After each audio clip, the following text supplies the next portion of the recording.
silver from Mexico and silk from China. This exchange of these staple commodities had made the galleon trade very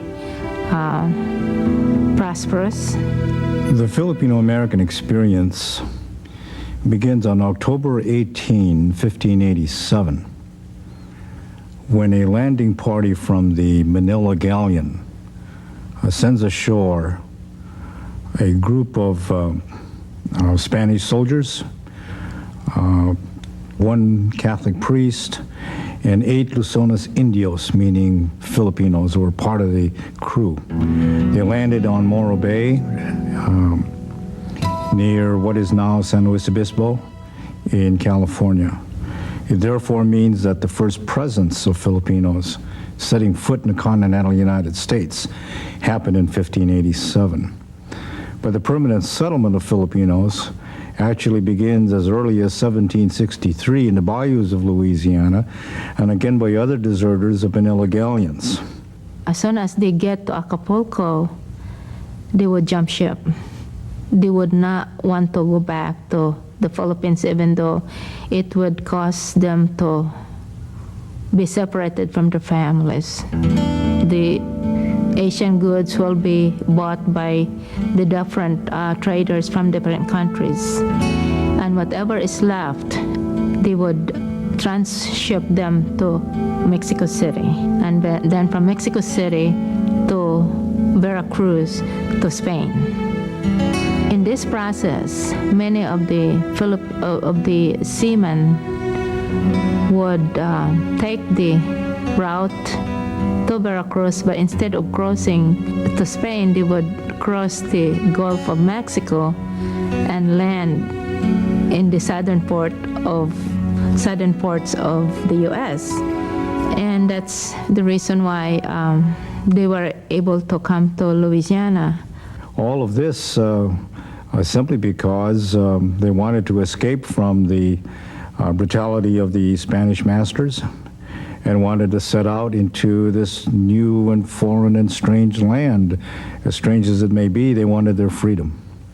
When they arrived in Louisiana, they did not mingle with the population because they were fugitives of the Spanish administration. They built their settlements along the bayous and marshes of southeastern Louisiana. And it was published in Harper's Weekly in 1883 with sketches of their houses in the village. And this settlement was called St. Malo. I figure that this would be the beginning, the first settlement of Filipinos and the first permanent settlement in America. So altogether, there were about 7 Filipino villages in southeastern Louisiana. The Manila village, which was, as I said, the most popular, was peopled by about 400 seamen. This is where Manila village put the Filipinos on the map because they produced the dried shrimp. It was just like a ritual where the Filipinos during the summer months, they would dry the shrimp. They constructed a platform where they can dry tons and tons of shrimp. And in the process, after they had boiled it in salted water, they would dance the shrimp. It's a ritual. It's just like harvesting rice in the Philippines.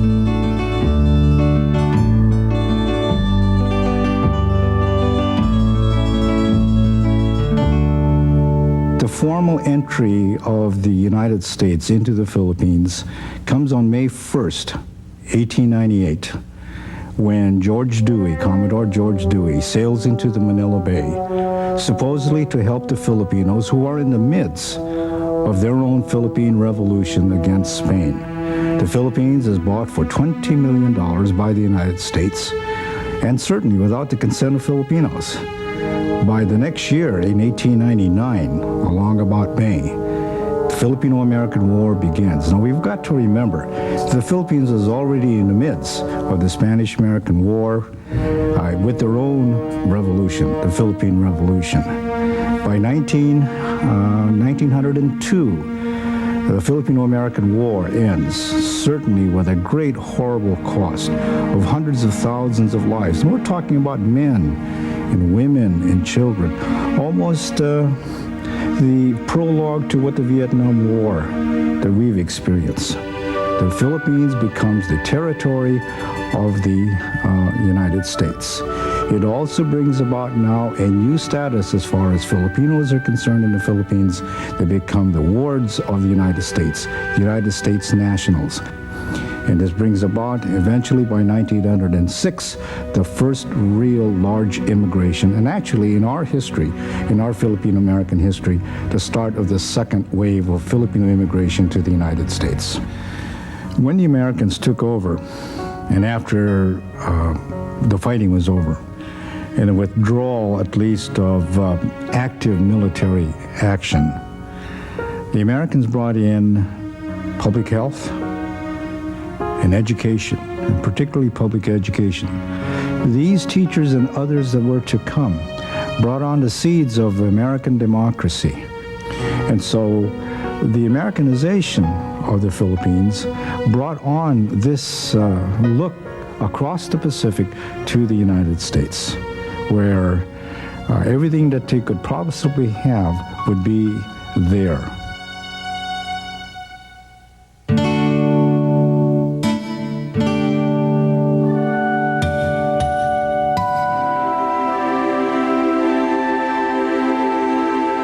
The earliest immigrants started to trickle in following 1763. And we could find vestiges in California as early as 1850, all the way up to Alaska. Either railroad workers, miners, those on exploratory ships.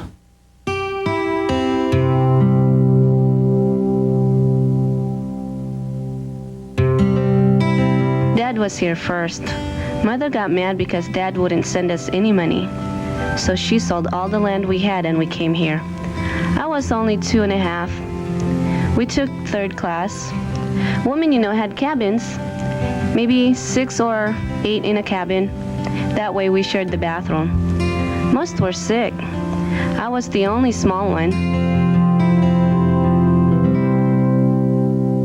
By the early 1900s and after the cessation of hostilities in the Philippines, 1902, we had a new phenomena as well called war brides. Now, these are Asian war brides of Philippine ancestry, and that's because of the Spanish-American War. Along with them, eventually comes the Sacadas in 1906 to fill the demand for labor in Hawaii in the sugar cane fields. Follow that along particularly with pensionados. Pensionados meaning government-supported students who were to come. Their mission was to attend the major American universities, train them so that they could go back to the Philippines and begin to administrate that particular country according to the American way. Followed that were other schoolboys, in other words, many, many men and women to pursue an education. This blows the myth that the only ones who came were workers in the fields and cannery workers. The ratio also was 14 men to 1 woman. We want to emphasize very, very much that it was not only men, bachelors who came. In some cases, there were families, and there certainly were women.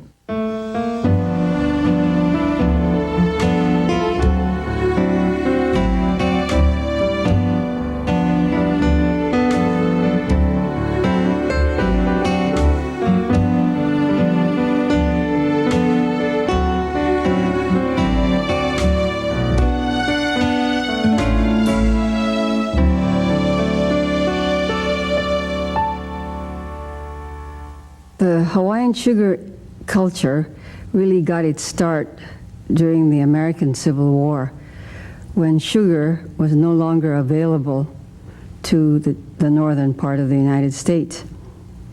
And the Hawaiian sugar planters wanted to expand their business or industry, so there was a need for them to import laborers. The Hawaii Sugar Planters Association went to the Philippines, or sent their agents to the Philippines to recruit Filipinos. The largest number came during the 1906 to about 1930. They would have 3 years contract to work in the plantation. Transportation will be free for the wife and children, and there were provisions made for them to have medical care, medication, fuel, housing. So those were the incentives. We might say then that they actually were encouraging families to go to Hawaii.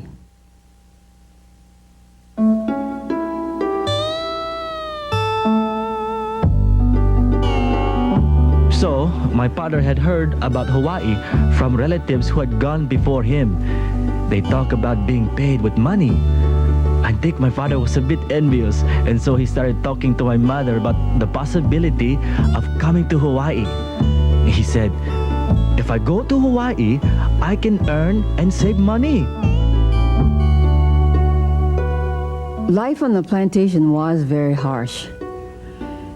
The workers had to get up very early, and they were often awakened by their lunas, or bosses.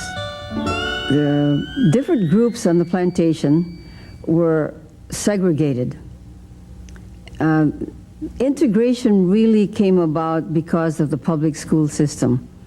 We lived in separate camps: the Japanese camp, the Chinese camp, the Filipino camp, the Portuguese camp. But the only way that the children were able to mix and to get to know each other was at the public schools that they attended. I guess the experimentation in building a democracy on the plantations became a reality, you might say, in Hawaii.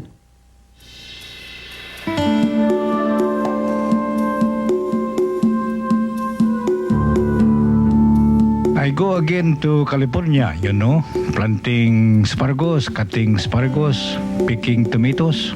In Salinas, we cutting spinach. I've been Lodi, Manteca, Fresno, Delino. Yeah, I've been picking grapes. You know that, Thompson? I'm picking strawberries down there in Sacramento. I never lost a job. Always I work. Filipinos comprised America's newest workforce, an army of able-bodied men who harvested, tilled, picked, planted, did everything from the Central Valley of California through the orchards, as well as in other states, through Arizona, through Montana, through Idaho, and we even found eventually these migrant workers going as far as New York. They were among those that made stoop labor in particular